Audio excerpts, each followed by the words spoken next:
வணக்கம். நான் உங்கள் ரமேஷ். நம்ம வீடியோ போட்டு நீண்ட நாள் ஆகுது.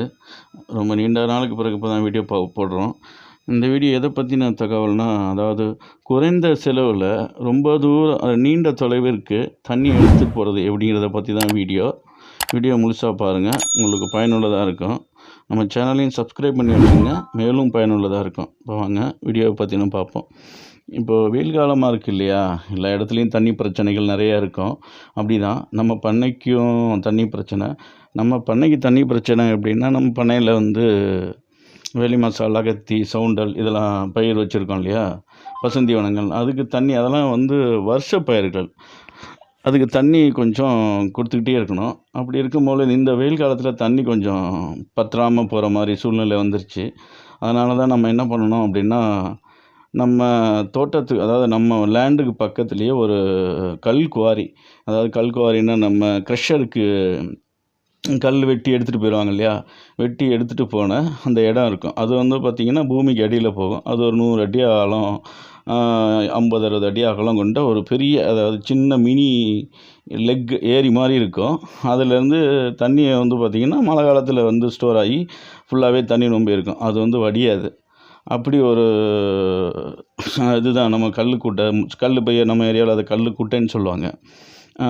அந்த இது ஏடி, அதாவது மைன்ஸோடைய குட்டை, அதை கல்லுக்குட்டைன்னு தான் சொல்லுவாங்க. அது மாதிரி அந்த மாதிரி குட்டை நம்ம வயலுக்கு பக்கத்துலேயே இருந்துச்சு. வயலுக்கு பக்கம்னு பார்த்திங்கன்னா ரொம்ப பக்கம் கிடையாது, ஒரு 600 மீட்டர் டிஸ்டன்ஸ்.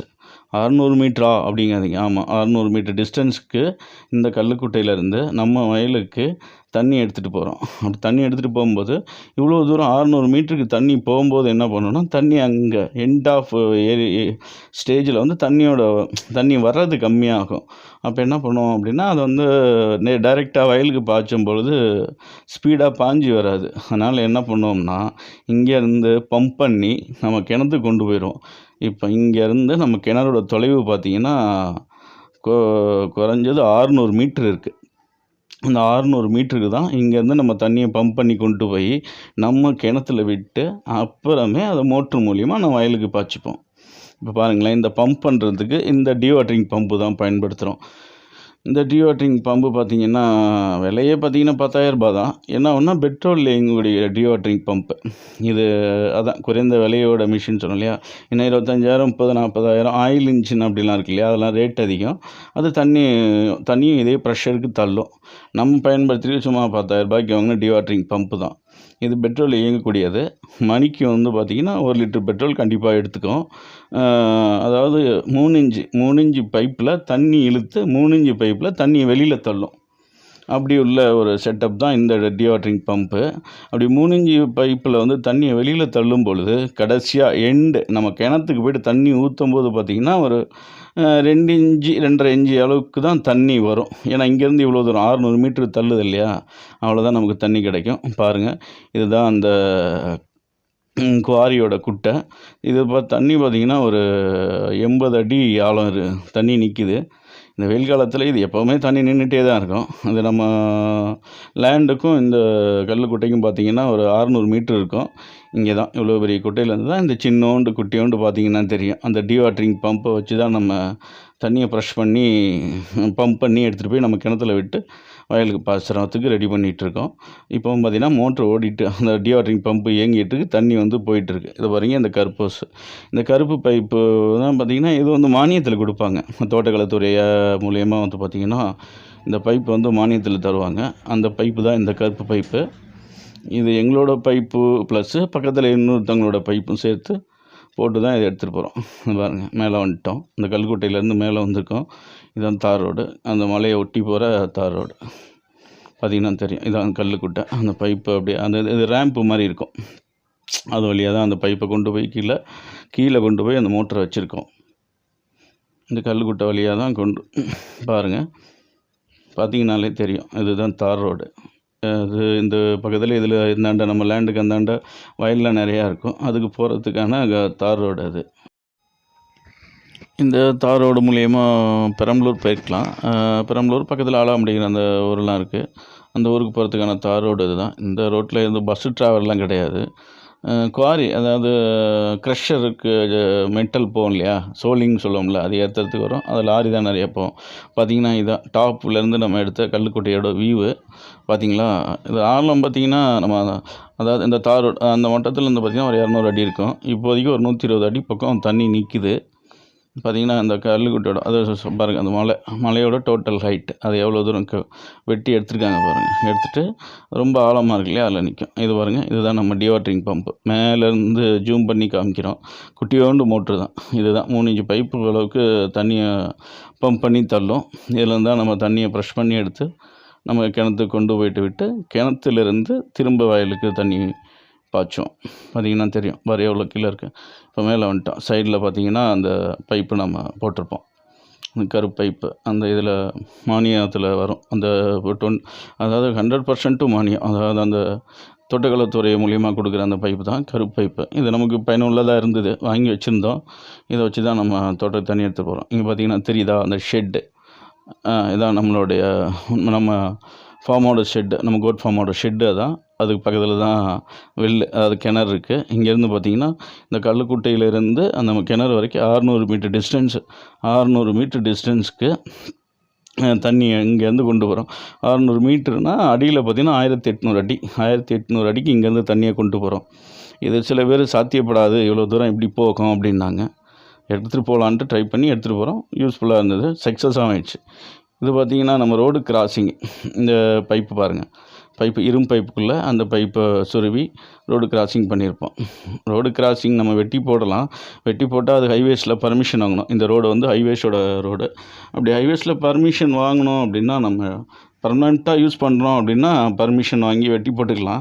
நம்ம இப்போதைக்கு தண்ணி இல்லாத பொழுது மட்டும் தானே பண்ணுறோம், ஒரு டெம்பரவரியாக. அதுக்காக தான் நம்ம மேலேயே போட்டுக்கிட்டோம். அப்படி பர்மிஷன் வாங்கணும் அப்படின்னா இந்த தார் ரோட், அதாவது ஒவ்வொரு ரோட்டுக்கும் ஒரு அமௌண்ட் வச்சுருப்பாங்க. ரோடு கிராசிங் தார் ரோடை வெட்டி நம்ம பைப் போட்டுக்கிட்டால் அவங்களுக்கு வந்து காசு கட்டணும் ஹைவேஸ்க்கு. அது எவ்வளோனா இந்த 3.25 ரோடு, இது 3.25 ரோடுன்னு சொல்லுவாங்க. இந்த ரோட்டுக்கு பார்த்திங்கன்னா எவ்வளோ கட்டணும் அப்படின்னா 20,000 பக்கம் நம்ம காசு அவங்களுக்கு டெபாசிட் கட்டணும். கட்டின பிறகு நம்ம ஜேசிபி வச்சு வெட்டி ரோட்டுக்கு கீழே பைப் போட்டுக்கலாம். சரி, ஓகே, நம்ம அதை பிறகு பார்த்துக்கலாம். இப்போதைக்கு டெம்பரவரியாக மேலேயே போட்டுக்கலான்னு போட்டுட்டோம். இப்போ போட்டு தண்ணியை எடுத்துட்டோம், வந்துட்டுருக்கு. இப்போ பார்த்திங்கன்னா நம்ம ஷெட்டு பக்கம் நம்ம வந்துட்டோம். அங்கேருந்து 2 வீலரில் தான் வந்தோம். மொத்தமாக காமிச்சிட்டு இருக்க முடியாது இல்லையா, வந்துட்டோம். இதுதான் நம்மளுடைய ஃபார்மு. அது பாருங்கள், கள்ளக்குடி போர் இதுதான். இப்போ போடுங்கின கள்ளக்குடியோட போர். இப்போ கள்ளக்குடியும் இருக்குது, இருந்தாலும் பசுத்தீவனம் வச்சுருப்போம் இல்லையா, அதுக்கு கொஞ்சம் தண்ணி ப்ராப்ளம். கிணறும் வந்து பார்த்திங்கன்னா நல்ல ஆழம் தான், 30 மீட்டரில் இருக்குது.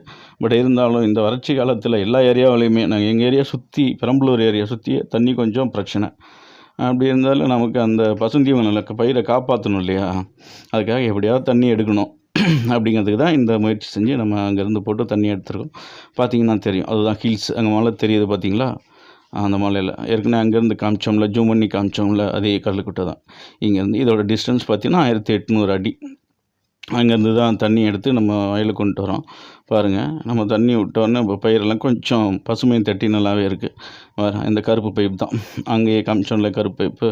அது அங்கேருந்து இது வரைக்கும் 1800 அடிக்கு வந்து கிணத்துல தண்ணி விடும்.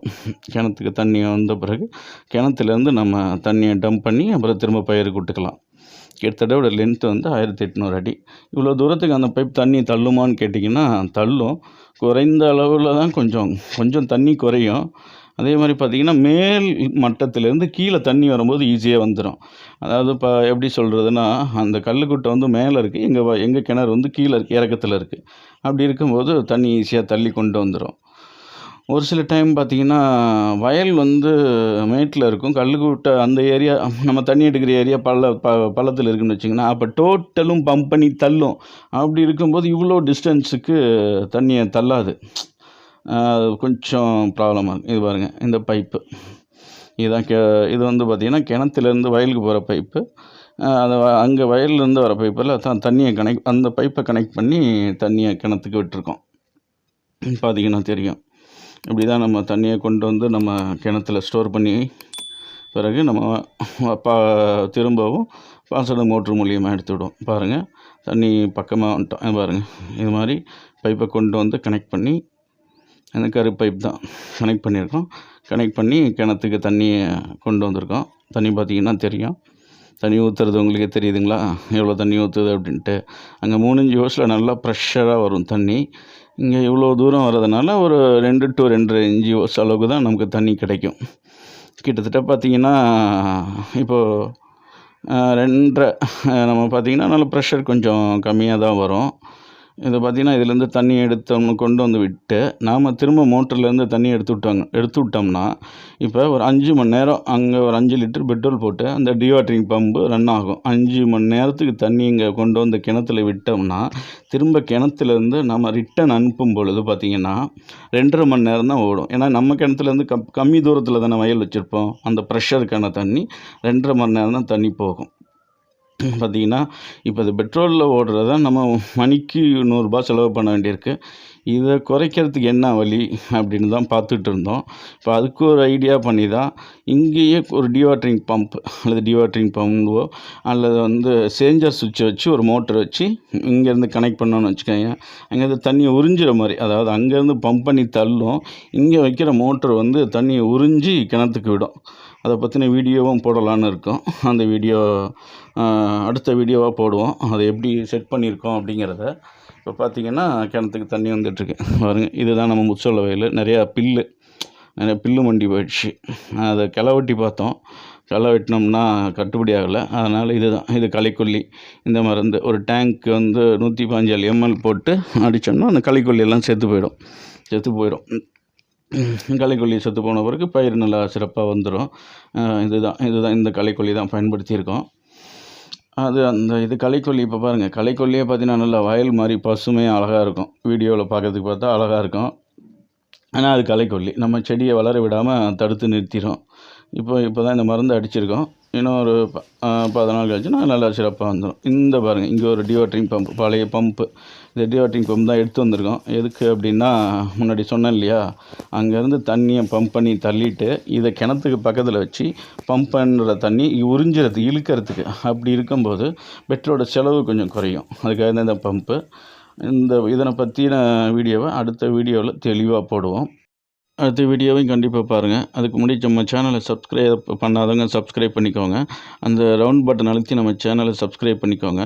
பக்கத்தில் ஸ்கொயர் பட்டனில் ரிலேட்டட் வீடியோ நம்மளுடைய வீடியோ தான். அந்த வீடியோவும் ஃபுல்லாக பாருங்கள். உங்களுக்கு பயனுள்ளதாக இருக்கும். அடுத்த வீடியோ கண்டிப்பாக பாருங்கள். அந்த வீடியோட